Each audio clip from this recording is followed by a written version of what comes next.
There wasn't a lot of separation. You know, both guys had good camps. They both played well. Both had their down moments. Both had their good moments. Thought it was good overall for both of them. We just made this decision. We think it's for the best for the team right now moving forward. But we have two quarterbacks that we can win with. And unfortunately, you can't play with two. I just feel now is the right time. You know, just there is no formula that you go through and enter things in and come up with. We just felt today was the right time for that. Vic Fangio, the Broncos head coach, pulling the sheet off of the decision for the starting quarterback to begin the 2021 season. Teddy Bridgewater beats out Drew Lock. And just yesterday, Chris, we both were in agreement that the longer this went, the stronger the sense that Bridgewater was going to win it. And the way that Fangio went on and on about Bridgewater's ability to manipulate the pocket and move around and buy time that way. He had 2 drives against Seattle on Saturday night, 2 touchdowns. After the game, Bridgewater talked about how his goal is to just lead the unit to the end zone. That's what Bill Parcells, his great mentor, tells him all the time. Well, now he's taking the Broncos into New York to take on the team that Parcells took to a couple of Super Bowl victories to try to get a win right out of the gates when it's Broncos-Giants week 1. And that game just got more interesting with Teddy Bridgewater playing quarterback. He was 5-0 in 2019 as a starter with the Saints. Last year with the Panthers, not nearly as good, but not as bad as I think some would think. This is a real opportunity for him. And, no offense to Drew Lock. Sorry, too late for that. But I just, how can you not root for Teddy Bridgewater after everything the guy's been through? Yeah, no, I hear you, man. It's like he's got one of those smiles. It's $1 million smile. I do root for him. I really do. Do I have some questions about his game and things like that at times? Certainly. But, man, I know the person is top-notch, and he is easy to root for, to your point. There's no doubt about that. I'm not shocked, because like what you said, you laid it out there, and I think Monday morning, was that Friday night, that game last week? Just watching it. Saturday, the way they played, like you said, Vic Fangio. I think Saturday when I was sitting there watching the game, I'm going, man, George Payton's there. He was in Minnesota. This makes too much sense. And again, I'll bring up what Adam Schefter said on Monday night. It just all those things. I went, oh man, it's going to be Teddy. The fact that a defensive player told Schefter that, there's Fangio's going to pick the guy that's not going to mess this up because our defense is the real deal. So, that makes sense. And it makes sense altogether for what they are as a football team. Teddy's the safe pick. There's no doubt about that. He's the safe pick. Maybe, and if it doesn't work, you can bring Drew Lock and he can be Superman off the sideline at some point during the year. But, I think with the biggest thing here is, I think Fangio's, he's got memories of Drew Lock throwing into triple coverage last year and doing dumb crap like that he probably can't erase totally out of his brain and doesn't totally trust him. The one thing he knows he's going to get from Teddy is a guy who's played with some experience. He knows how to play the game, not turn it over, not mess it up for the rest of the football team and do those type of things. And I think that's where he looks at Teddy as going, that's the right thing. For the way our team is built, we should be able to run the ball. O-line's good. The defense, they think they're going to be special out there. They should be pretty damn good. So it makes sense in a lot of ways. And it also resolves, not conclusively, but there were questions about how much influence John Elway had over this decision, because Elway clearly would want another year with Drew Lock to vindicate Elway's decision to make Lock a second-round pick back in 2019. Drew Lock hasn't had a chance. Drew Lock needs an opportunity. Drew Lock needs a third season. What do you expect? Not every quarterback is me. Some of these guys need some time to get to the point where they can be as good as they can be. So I think his influence dramatically diminished in Denver. Otherwise, Drew Lock would have been the starter, given how close the competition was. George Payton, the history of Teddy Bridgewater, no history with Drew Lock, the desire to have a guy who's got a higher floor. Drew Lock may have the higher ceiling. That's right. Broncos want the higher floor.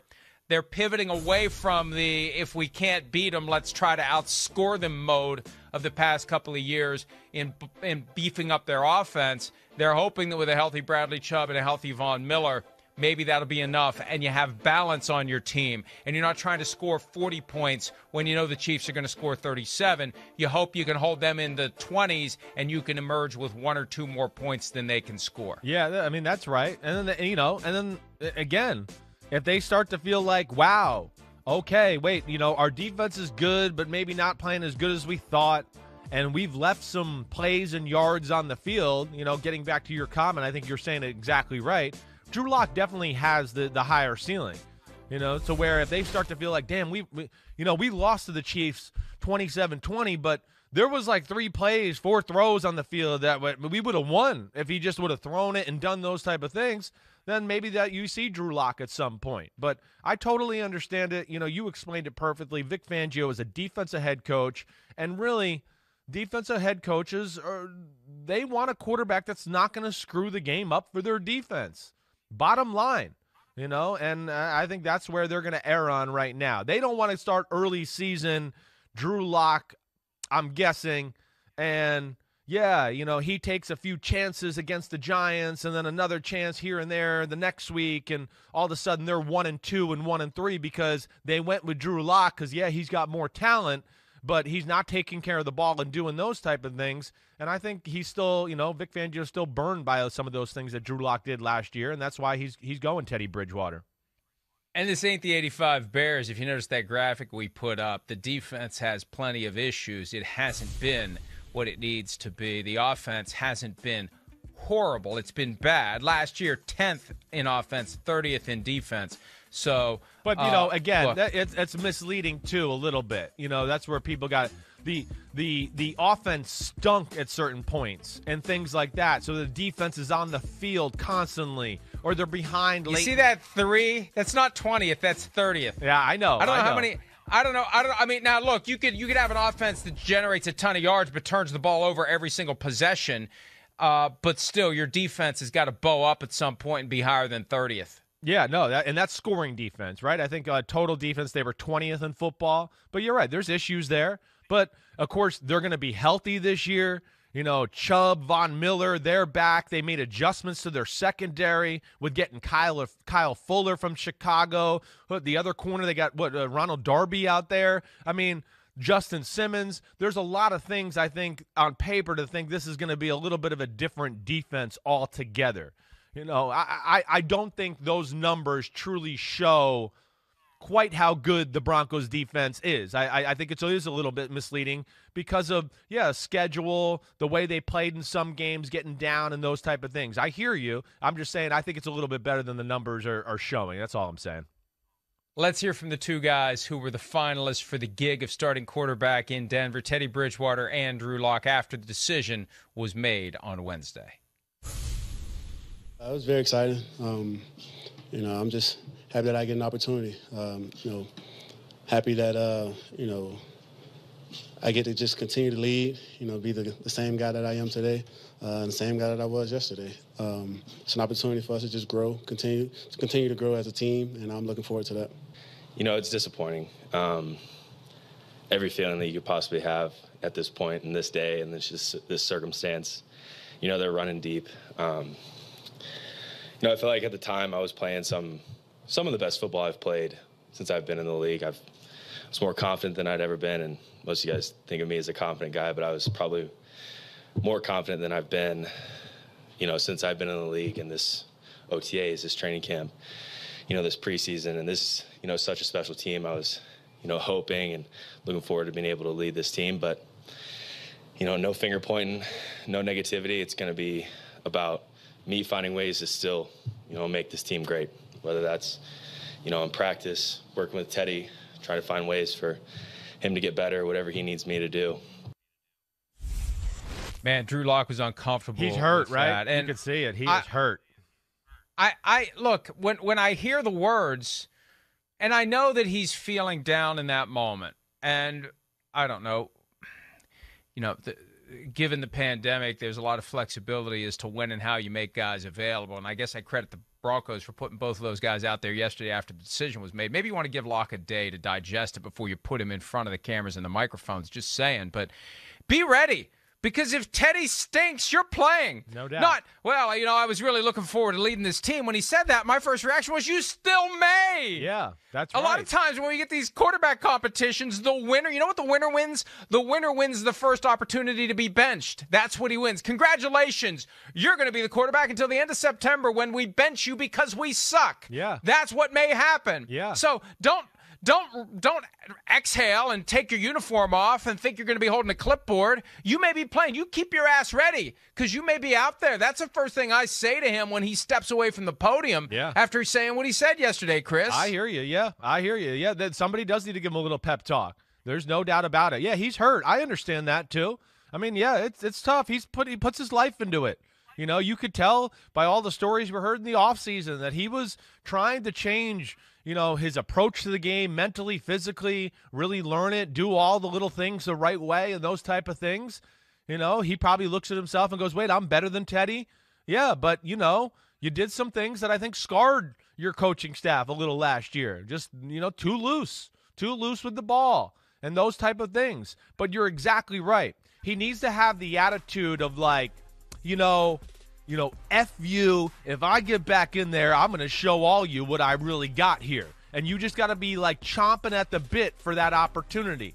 My career was nothing special, but in year 2 of my career, I can tell you that, I wasn't in a quarterback battle, but John Gruden and the coaching staff behind closed doors was telling me, hey, be ready. We might need you early in the year. It was Brad Johnson and those type of things. And, I felt like, hey, I'm outperforming Brad in the preseason and in the practice and all those things. Maybe, I need to get in there a little earlier. And I just, again, not that I'm anything special or anything, but that was at least my mindset. Man, when I get in there, I am going to kick some ass. That's really what I kept saying. I'm going to show this little 5'8" MFer over here that I'm the damn quarterback, And I did. Week 4, I got out there. I took the bull by the horns, and, man, we went right down the New Orleans Saints, scored 2 touchdowns, and then I got blindsided by Will Smith and separated my damn shoulder, and I was out for a bunch of weeks. So, but, yeah, you're right, Mike. That's the proper pep talk that somebody's got to give him, whether that's Shermer, Mike Munchak, whatever. It's like, hey, buck up, Bart. This is the NFL. Let's go. You're probably going to be needed at some point, so be ready when that time comes. Don't, sulk and be all disappointed and all that kind of crap. Yeah, I agree with you completely, and the organization needs to have that sensitivity because they're going to need him at some point. Yeah, it's a 17-game season. You're going to need him at some point, and if it's so close that Fangio would like to use both of them, Teddy Bridgewater's not going to have a huge margin for error. And I think of how will Mac Jones sound if the decision ultimately is that Cam Newton is the Week 1 starter. I don't think Mac Jones is going to sound like Drew Lock sounded because Mac Jones knows he's getting a chance at some point. And I think even though it's a great story for Teddy Bridgewater, it's 5 days short of the 5th-year anniversary of the tearing of that knee, that he's all the way back and he's a starter in Denver and he won a competition where the job wasn't given to him, and this is great, but it's not permanent. It's not. The closer the battle, the less permanent the decision is, and that's what Drew Lock needs to understand. That's right. Yeah. He's going to be playing at some point this year. I'll be shocked if he's not playing in a meaningful spot at some point. Hi, I'm Mike Tirico, and thanks for watching. Make sure to hit subscribe for the latest news and highlights from NBC Sports.